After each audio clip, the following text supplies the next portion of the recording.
Boa noite, igreja.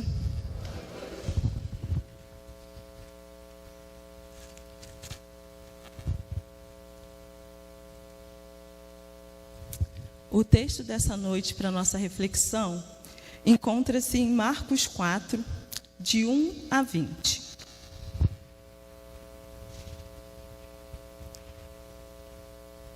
E outra vez começou a ensinar junto ao mar. E ajuntou-se a ele grande multidão, de sorte que ele entrou e assentou-se num barco sobre o mar, e toda a multidão estava em terra junto ao mar. E ensinava-lhes muitas coisas por parábolas, e lhes dizia na sua doutrina: Ouve, eis que saiu o semeador a semear. E aconteceu que, semeando ele, uma parte da semente caiu junto ao caminho, e vieram as aves do céu e a comeram.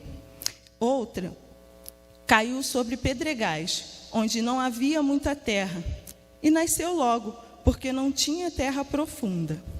Mas saindo o sol, queimou-se, porque não tinha raiz, secou-se.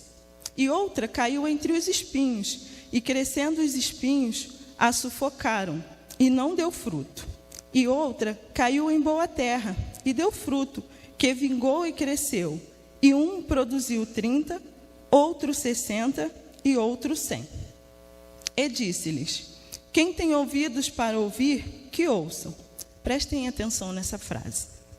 E quando se achou só, os que estavam junto dele com os 12 interrogaram-no acerca da parábola. E ele lhe disse: A vós é dado saber os mistérios do reino de Deus, mas aos que estão fora, todas essas coisas se dizem por parábolas, para que vendo, vejam e não percebam, e ouvindo, ouçam e não entendam, para que eles não se convertam e lhes sejam perdoados os pecados. E disse-lhes: Não percebeis esta parábola? Como, pois, entendeis todas as parábolas?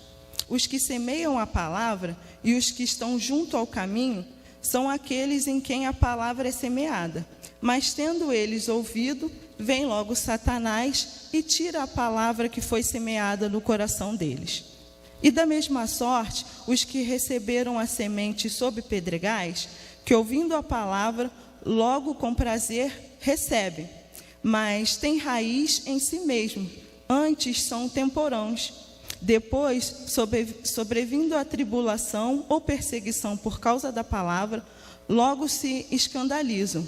E outros são os que recebem a semente entre os espinhos, os quais ouvem a palavra, mas os cuidados desse mundo e os enganos das riquezas e as ambições das outras coisas, entrando, sufocam a palavra e ficam infrutíferas. E os que recebem a semente em boa terra são os que ouvem a palavra e recebem e dão fruto, um a 30, outro a 60 e outro a 100 por um. Oremos. Senhor, eis-me aqui, Senhor. Nessa noite, Pai, eu quero me colocar mais uma vez à tua disposição, Senhor. Usa a minha vida, Senhor, que não seja eu falando, Senhor, que eu possa trazer a mensagem que o Senhor quer, Pai. Eu oro e te agradeço, entregando tudo nas tuas mãos, Senhor. Em nome de Jesus, amém.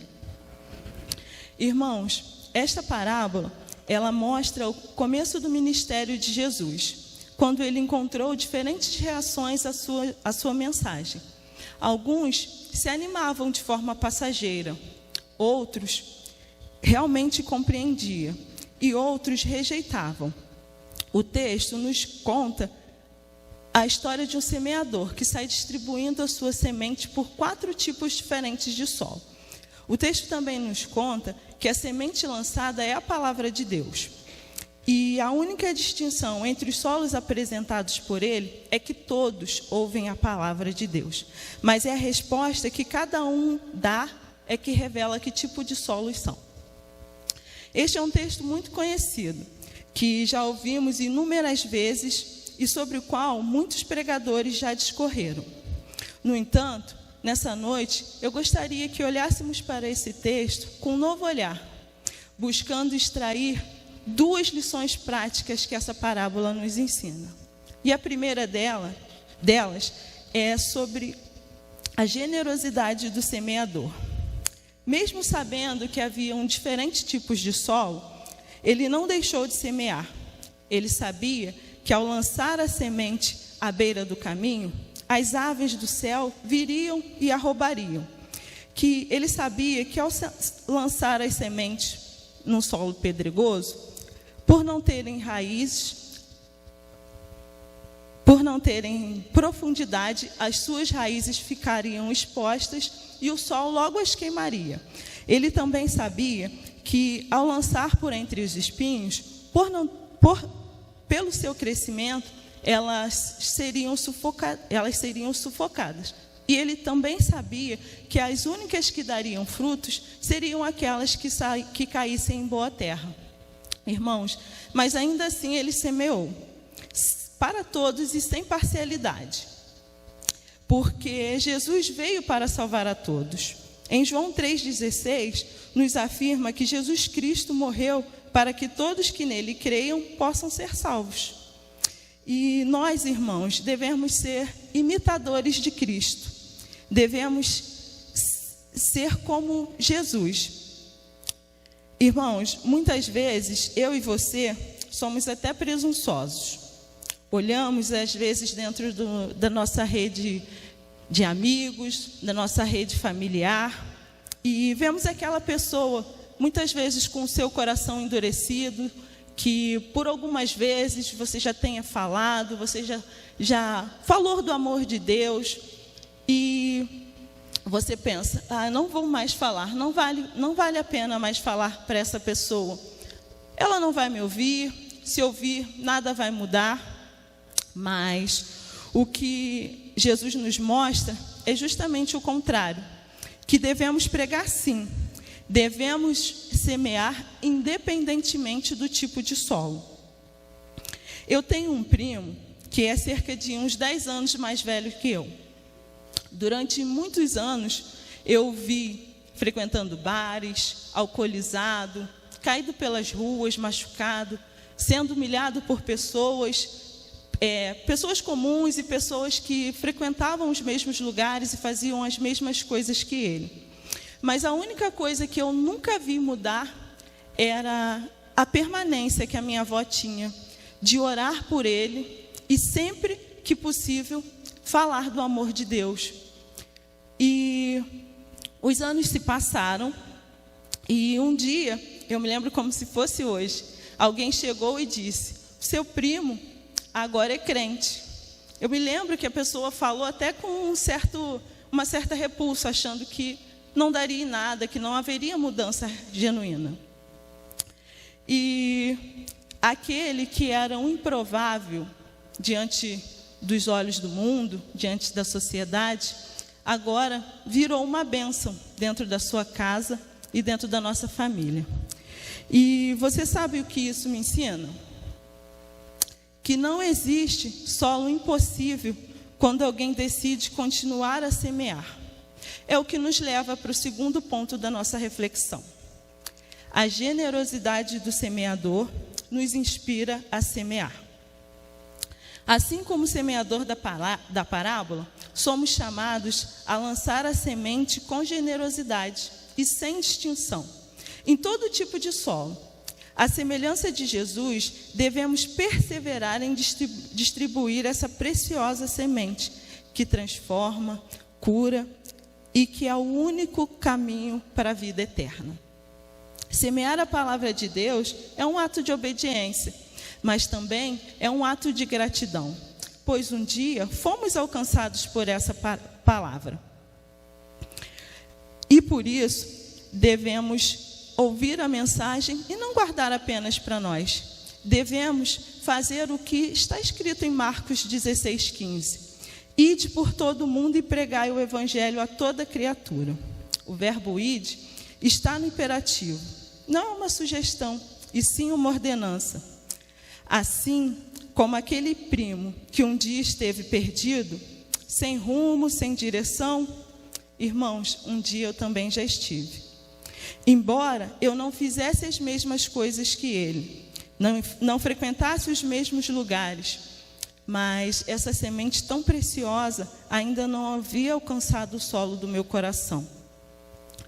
Lembro-me de inúmeras vezes em que, ao chegar na casa da minha avó, ela ouvia em sua vitrola um hino que dizia assim: a minha alma estava longe do caminho do céu.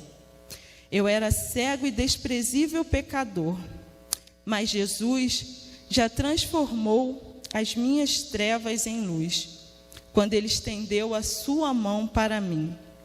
Eu era pobre, perdido, sem Deus e sem Jesus, quando Ele estendeu a sua mão para mim. Irmãos, aquelas palavras mexiam tanto com algo dentro de mim que eu ainda não conseguia compreender. Até que um dia, aquela semente que há muitos anos atrás foi plantada, germinou.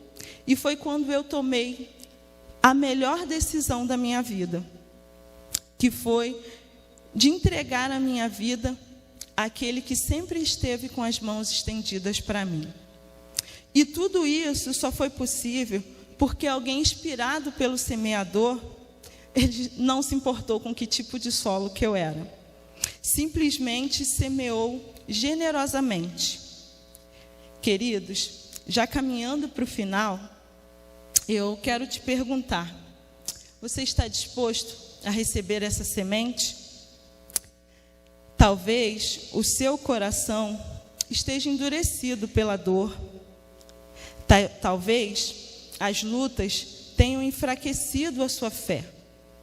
Ou talvez os espinhos das preocupações estejam sufocando a palavra que um dia foi lançada. Mas eu quero te dizer que o semeador diz: eis que estou à porta e bato. Se alguém ouvir a minha voz e abrir a porta, entrarei em sua casa e com ele cearei e ele comigo. Irmãos, abra o seu coração para que essa palavra possa fazer morada e que vocês possam lembrar de algum familiar, algum amigo, que por algum motivo a gente acaba fazendo distinção e deixando de orar, deixando de interceder, mas que vocês se sintam desafiados a fazer o que o Senhor nos pede. Essa era a mensagem que eu gostaria de deixar hoje.